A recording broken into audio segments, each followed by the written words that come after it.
Doctor and their TARDIS can go just about anywhere in time and space, and as it turns out, so can Doctor Who itself. Various bits of Whoniverse iconography, from the TARDIS to the Daleks to bow ties to specific lines of dialogue, have been appearing in non-Who movies and video games for decades. Not to mention the insane number of TV shows that have also sneaked in Doctor Who references over the years. In fact, there are so many examples of the latter that our first list covering this subject just simply wasn't enough. Our pop culture savvy viewers left us so many suggestions in the comments of our original video that we decided to make a second list, using examples left by our very own Who Culture audiences. And so with that in mind then, I'm Ellie with Who Culture, with 10 times Doctor Who appeared in other TV shows, the commenter edition. Number 10, Red Dwarf. Classic British sci-fi comedy Red Dwarf doesn't take itself too seriously, and so it is exactly the type of TV show that you would expect to contain a fun Doctor Who Easter egg. In the episode Demons and Angels, the Red Dwarf crew accidentally creates good and evil copies of their ship, which leads to the original ship blowing up. As the crew escapes this explosion by blasting through the cargo bay doors using the Starbug, you might be able to spot a certain blue box tucked away in the background. Of course, we know that time travel does indeed exist in the Red Dwarf universe. The gang discovers a time travel device in the episode Out of Time, and with the TARDIS also kicking around, we can only assume that the Doctor is somewhere out there too, munching jammy dodgers and kicking Sontaran butts. Red Dwarf and Doctor Who also crossed over in the 1998 special Red Dwarf A to Z, where two Daleks claim that the works of Shakespeare were written by a Dalek. Ah yes, who could forget that famous Shakespeare quote? To exterminate or not to exterminate? That is the question. Number 9, Mr. Bean. Mr. Bean star Rowan Atkinson famously played an Elseworlds version of the Doctor in Stephen Moffat's 1999 charity spoof The Curse of Fatal Death. But that wasn't the first time the comedy legend had crossed paths with Doctor Who. 7 years earlier, the bumbling Bean got his very own Christmas special titled Merry Christmas, Mr. Bean, in which he ventures into town for a spot of Christmas shopping. But of course, he ends up causing a fair bit of havoc along the way. His first mischievous act is to smash some baubles on the floor by playing with them like bouncy balls, which he then follows up by meddling with the store's miniature nativity scene. Not exactly keeping with tradition, Bean introduces various different toys to the scene, including a group of soldiers, a dinosaur, and eventually a rather chunky Dalek, which Bean uses to blow a small lamb to smithereens. Now, we've seen the Daleks do some pretty heinous stuff in Doctor Who, but almost murdering Jesus in the crib?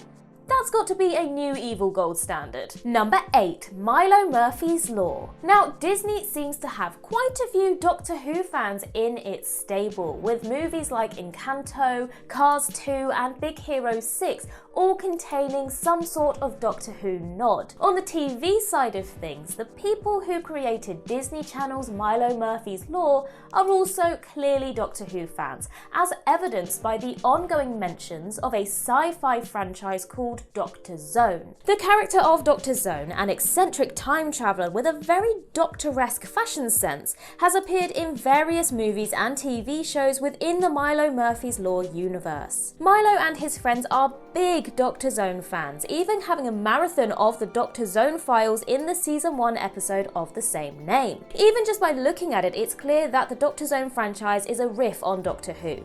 And other more specific details, like the trash can droids resembling Daleks, mentions of Dr. Zone being around for over 50 years, and the fact that one episode of Milo Murphy's Law involves Dr. Zone's missing black and white pilot episode from 1965 only hammer the parody home. Number 7, Leverage. Leverage is an American show that UK audiences probably aren't familiar with. Despite running for 5 seasons from 2008 to 2012 and proving popular enough to warrant a 2021 revival, it never really made a huge splash globally, although its favourable critical reception does make it worth checking out for fans of crime drama shows. It may also be of interest to sci-fi fans too, Who, with Star Trek alums Jerry Ryan and Will Wheaton appearing in recurring roles, alongside one-time Doctor Who star Mark Sheppard, who played Canton Everett Delaware III in The Impossible Astronaut and Day of the Moon. Oh, and Russell, since you're probably watching this, we'd like to see more of Canton, please, so if you'd like to bring him back. Leverage is also chock full of Doctor Who references that even casual Whovians will definitely catch, from bow ties are cool to Smith, Tennant, Davison, McCoy, Sarah Jane and Baker being used as aliases, and even a black and white scene containing a remix of the Doctor Who theme tune. Not exactly subtle, but it's great to see nonetheless. Number 6. Rick and Morty. Now, Rick and Morty obviously contains a number of parallels with Doctor Who.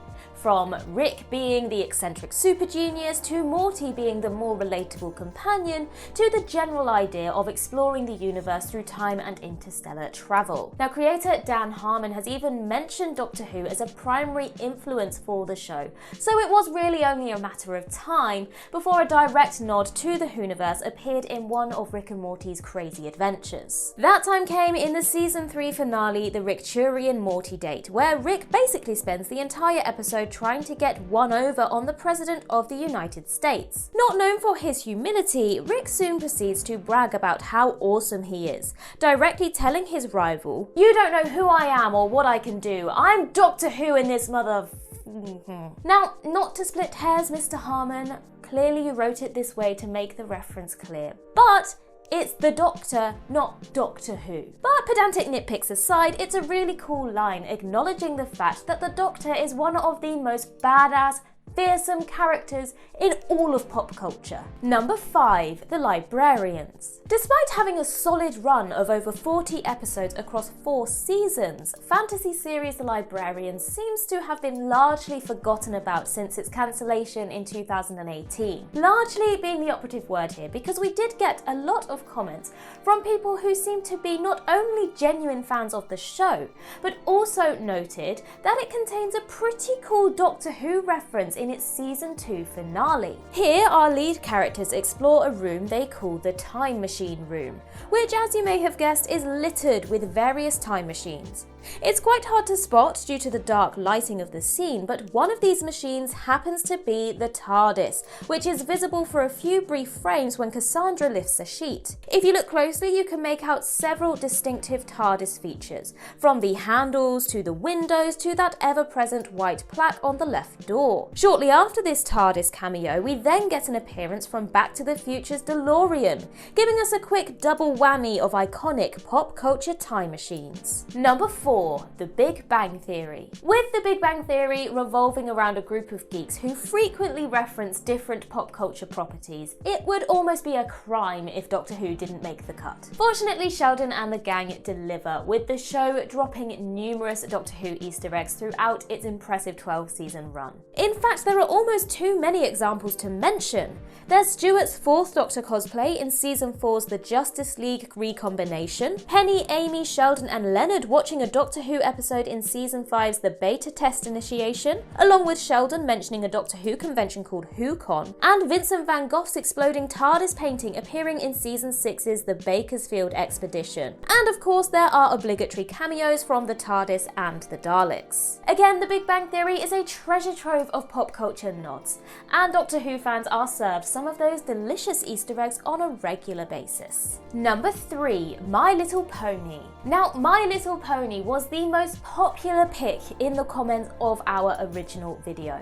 And as those commenters pointed out, My Little Pony Friendship is Magic, which aired a staggering 200 episodes over the course of the 2010s, features a character who goes by several different names, including Dr. Hooves and Time Turner. Whatever you prefer to call him, this little guy bears several visual similarities to the Doctor, from his brown and spiky Tennant-esque hair, to his penchant for bow ties and multicoloured scarves, to the fact that he literally has an hourglass mark on his back leg, alluding to the Doctor's timey-wimey tendencies. Hilariously, some My Little Pony fans actually refer to him as the last survivor of Gallop Frey, although it is kind of difficult to imagine this innocent little pony murdering murdering his own kind in a brutal war against the Daleks. Number 2. It's a Sin. Just like Stephen Moffat sneaked Doctor Who references into Sherlock, former and future showrunner Russell T Davies has also included nods to the beloved sci-fi series in some of his other works. In his 2021 drama miniseries It's a Sin, RTD didn't just include a small line of dialogue or a little background Easter egg. Oh no. Being the superfan that he is, he decided to create a fictional 80s Doctor Who serial called Regression of the Daleks, film it, and then include that in the storyline of It's a Sin. This occurs in It's a Sin's 4th episode, with lead character Richie Tozer, an aspiring actor, appearing in Regression of the Daleks, fighting off an onslaught by the unstoppable plunger-wielding foes. RTD created this scene in honour of the late Dursley McLinden, an actor who appeared in the very real Doctor Who serial Remembrance of the Daleks as Mike Smith, and was also an ardent campaigner for various AIDS charities. In a direct tip of the hat to McLinden, Richie's character is called Trooper Linden. I mean, it's a really touching backstory, but even those who aren't familiar with the heartfelt subtext will find Regression of the Daleks to be an entertaining, convincingly made love letter to the cheesier, more low-budget 1980s days of Doctor Who. And RTD has even hinted that Regression of the Daleks may be novelised, and so Trooper Linden's war against the Daleks may yet be fleshed out even further. Number 1. Extras. Ricky Gervais's critically acclaimed comedy series Extras was not afraid to poke fun at some absolute Hollywood legends, such as Patrick Stewart, Ben Stiller and Samuel L. Jackson, and so literally nothing was off limits when Gervais was picking his targets. Doctor Who became one of those targets in the show's 2007 Christmas special, when Gervais's character Andy Millman, a down-on-his-luck background actor, reluctantly takes a role in the Whoniverse as an alien called Schlong. Clearly intended to mock Doctor Who's often questionable production values and unconvincing monster costumes, Schlong, who somewhat resembles the Absorbaloff from New Who's 2nd series, is ultimately defeated by the 10th Doctor, who hilariously is actually played by David Tennant. The whole thing is intentionally stupid and laughable, with the Doctor vanquishing his mighty foe by hitting him with table salt. Full credit to Tennant though, who somehow manages to sell the sci-fi babble he's been given, and Gervais, who overacts his socks off to a rather amusing degree. Ultimately though, Schlong was simply no match for the Time Lord victorious. And that concludes our second list. If you can think of any others that we've missed, then do let us know in the comments below, and maybe we'll have a 3rd edition. While you're there, also remember to like and subscribe and tap that notification bell. And you can also head over to Twitter and follow us there, and I can be found across various social medias just by searching Ellie Littlechild. I've been Ellie with Who Culture, and in the words of River Song herself, goodbye, sweeties.